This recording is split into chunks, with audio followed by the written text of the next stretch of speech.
So, what does a field adjuster actually do? A lot of new adjusters get licensed, but they still do not fully understand what the job looks like once they are assigned a claim. A field adjuster is the person who goes to the loss location, meets with the policyholder, inspects the damage, documents what they find, and reports that information back so the claim can move forward.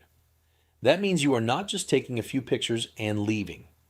You need to understand how to inspect the property, how to look for wind or hail damage, how to document the roof, exterior, interior, and any related damages, and how to organize your photos and notes so someone else can review your file. You also need to communicate with the policyholder.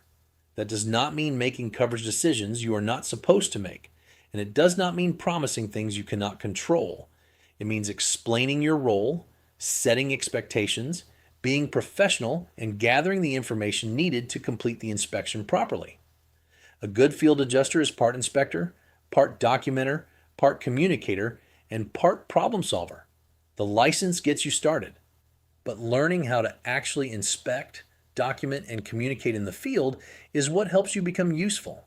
If you are licensed and trying to figure out what comes next, start learning the field side of the job with the Wind and Hail Online Adjuster Certification course from Adjuster Academy of Texas.